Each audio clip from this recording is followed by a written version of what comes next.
لوگ سمجھتے ہیں اپنا گھر بنائیں، گاڑی خریدیں، دکان بنائیں، بڑے موٹے الفاظ میں لکھتے ہیں ھذا من فضل ربی، یہ میرے رب کے فضل سے ہے۔ بڑا غلط جملہ آپ نے لکھا ہے۔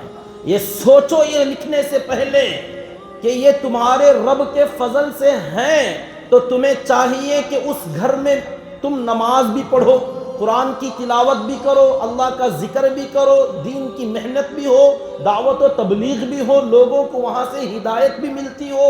اگر تم نے دکان بنایا، گاڑی خریدی، تو اس کی وجہ سے تمہاری نمازیں نہ چھوٹتی ہوں۔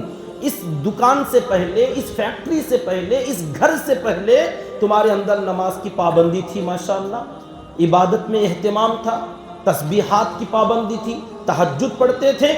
اب کاروبار اتنا بڑا، مال و دولت اتنا آیا کہ اب آپ کو فرصت نہیں مل رہی ہے، تو اس دکان پر، اس گھر پر ھذا من فضل ربی نہیں، ھذا من غضب ربی لکھو، یہ میرے رب کے غضب سے ملا ہے کہ اللہ نے گھر تو دے دیا، نمازیں چھین لیا۔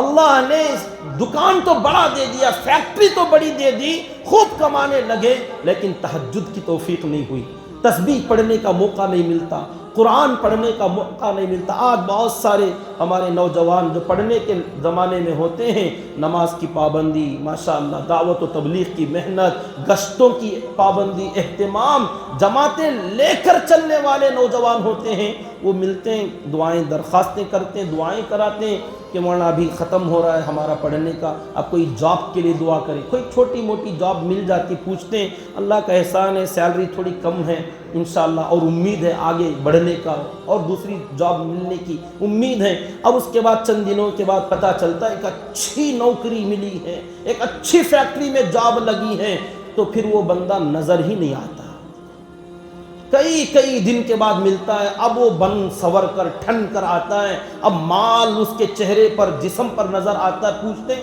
اللہ کا احسان ہے، سیلری 50,000، 60,000، 1,00,000۔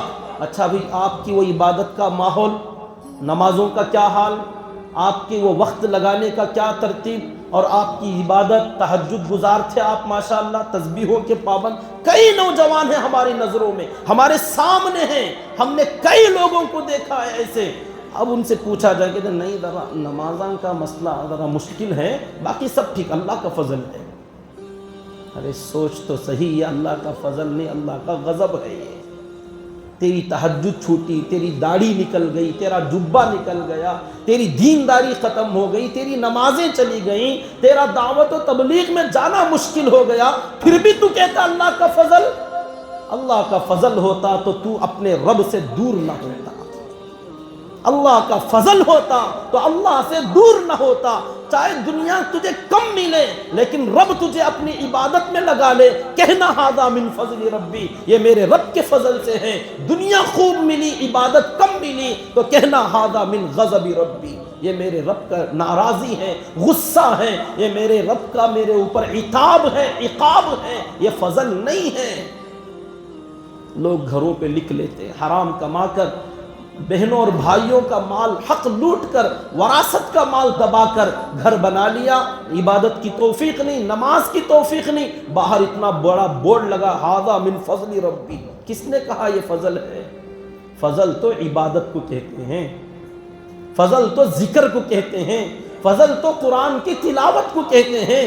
دنیا کے ملنے کو فضل نہیں کہا جاتا۔ یہاں دیکھیے ثعلبہ ابن حاتب انصاری کا کیا حال تھا، مال ملنے سے پہلے 5 وقت کی نماز مسجد نبوی میں پڑھتا تھا، تھوڑا زیادہ ہوا 3 نمازیں گل ہو گئیں، اور تھوڑا زیادہ ہوا 5 نمازیں چلی گئیں، جمعہ ملتی تھی، اور زیادہ ہوا تو جمعہ بھی چلی گئی۔